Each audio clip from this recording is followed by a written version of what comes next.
Hi, I'm Billie and I'm a teaching artist with LACMA. Today's art making project is inspired by artists who experiment with the unexpected and chance in their artwork. So before we get started, I'm going to ask you to pause the video and go to collections.lacma.org and look up Helen Frankenthaler's work Renaissance from 1971, as well as Maurice Lewis's Unfurled series from 1959. Frankenthaler used a process where she combined turpentine and oil paints to thin the paint. She would then pour that mixture onto unprimed canvas so that it soaked into the canvas in unexpected ways. It created a kind of liquefied, translucent effect to the painting. Maurice Lewis used a similar technique where he poured paint onto sections of his canvas and then used gravity to help decide where the paint would spread. Neither of these artists knew exactly where the paint would go, and so they both used chance in their artwork.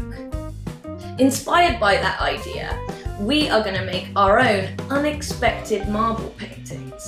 Look at these beautiful examples made by school students here in Los Angeles. This process is also known as Ebru, which is a Turkish technique where you drop colour into liquid and swirl it around to create these kind of unexpected patterns. For my example, I actually marbled separate pieces of paper, cut out pieces of paper, and then glued them down together to make a whole painting, which is what we're going to do. The materials you're going to need for this project are some paper. So I have some watercolor paper here that's just a little bit thicker than normal. You could also use cardstock, but if you don't have either of those, any kind of thinner paper will work just fine. You will need a container of some kind, just like this, nothing too big, nothing too deep, just something like this would be perfect. You'll need a pair of scissors. You will need a stick, like a toothpick, something like this will work just fine. This is going to be your swirling or mixing stick. You will need some ink or food colouring or liquid watercolour. Any of those things will work. So just some kind of liquid colour, so ink, liquid watercolour, or food colouring will work just fine. Then you will need a ruler, or some kind of, you could even use a piece of recycled cardboard, as long as it has a kind of straight edge, so something like this would be great. And then you need some glue, a glue stick will be fine, or if you have tacky glue that works as well. And then finally you need some shaving cream. So this is what, instead of dripping into liquid, we are going to be dripping our inks into the shaving cream, and you'll see why later. So shaving cream is what you need. If you don't have shaving cream and you only have shaving gel, that will work too, with an extra little step that I'll show you later. But that's all you need. In terms of setup, I would advise, this is going to get messy, so I would put down a plastic sheeting, some kind of like a plastic bag, something like that that you have to cover your table. I have some paper down, but plastic sheeting's even better so that your ink or your liquid watercolour doesn't seep through and go onto your lovely table. Okay? When you're ready, the first thing that we're going to do is cut your paper into pieces that will fit inside of your container. So I'm going to cut mine in half, like so. That's still a little big for my container, so I'm going to cut it maybe into threes. This. And put those off to one side, ready for later. You can also cut different shapes, so you could do a wavy line, or zigzags as well. Might mean when you put them together later, it'll have some interesting shapes like that. So you've cut your paper up ready.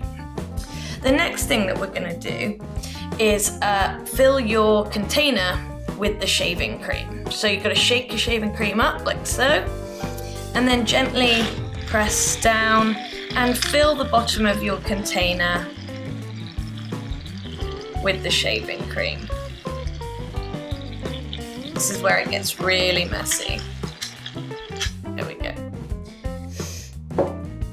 if you don't have shaving cream and you only have shaving gel, I'm going to use just a small container to show you. You do pretty much the same thing. You're going to squirt a little bit of the shaving gel into the bottom of your container, but then you're going to need to whip it up so that it turns into that cream that will hold your colour. So I'm going to just whip up that shaving cream, and you see it starts to form that kind of really foamy, creamy substance like that. So you can still do it with shaving gel, you just need to whip it up first, like that. And that would be ready to use. So we're gonna go back to our shaving cream. What's a good idea to do once you have it like this is to smooth out the surface of the cream so that you can drip your colors onto something smooth. So I'm just gonna, kind of like a bricklayer, smooth out the cream like so, like that. There we go. Kind of scrape that off on the side like that. So now you have a kind of smooth surface to work with.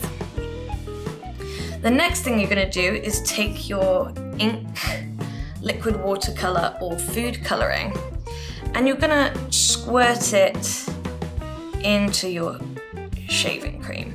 Now I'm just going to use one color for now, just to show you how to do this and what the process is. Here we go. Just dot it all around kind of evenly. And then you're going to take your mixing stick and you're going to just run it through the shaving cream, kind of just gently swirling your colors around the shaving cream, like so. Okay. So when you're happy, this is where you take a piece of your paper and you're going to push it down into the shaving cream like that. Push it all the way down to make sure that it kind of really takes up all the shaving cream and all of that color. When you've done that, you're going to peel it out and place it creamy, inky side up on the table. So now you're going to take your ruler and you're going to use it as a kind of scraping tool, and you're going to scrape all that shaving cream away. So you need to kind of place it down, and then just you kind of firmly place it along the edge of the paper and just gently pull it away from you. Kind of wipe all of that cream off like that, and you can put it back into the bowl if you like. So you see now, you can look back at your paper and you have this kind of very unexpected and beautiful marbled design on your paper. So what you should do is put this off to one side to dry, because you'll be able to keep doing it and keep marbling different pieces of paper until you have a whole bunch. Next, we're going to have a go at combining a few different colours. But before we do that, let's remind ourselves about colour mixing. The primary colours are red, yellow and blue. These are the colours that you use to mix all other colours. When you mix two of the primary colours, you get the secondary colours, which are orange, green and purple. So when you mix red and yellow, it makes orange. When you combine blue and yellow, it makes green. And when you mix blue and red, it makes purple. When you combine all of the primary colours together, you get brown. So think about that when you add colours to your shaving cream. So back to our marble painting. If you don't have liquid watercolours, ink or food colouring, you can also use some good quality watercolour paints like I have here, and just add lots of water and then drip that liquid into the shaving cream, which is what I'm doing right now. Like so. I've already put a few other colours in there, as you can see. So once you've chosen your colours, now you're going to repeat those steps that I showed you before. You're going to take your mixing stick and swirl or this is the marbling part, marble those colours. Remember, the more that you mix, the more your colours will blend together.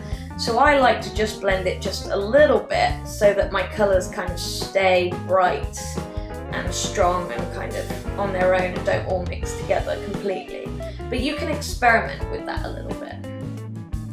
And then you're going to repeat all those other steps that I showed you before. Take your paper, place it in like so. Oh, there we go. And you end up a nice messy sheet. I'm going to again scrape that off. Like so, there we go. And you can see there what happens when I mix lots of different colours. Doesn't look beautiful. So eventually you will have a whole different series of strips of paper like this, or different cutout shapes of paper, which you can glue down onto another sheet of paper to create a whole painting. When you're finished with your artwork, take a look back and look at what your favourite parts are, like where did the colours combine to make something that you really like. And also ask yourself, what was unexpected about the way that the colours appeared on the page, or the way that they blended together. As always, we would love to see your artwork. So once you're finished, take a picture of your final piece and have an adult post it to social media and tag @LACMA. Thank you so much for making art with me today, for taking some chances, experimenting with the unexpected, and creating beautiful marble paintings. Stay creative, and I'll see you next time. Bye-bye.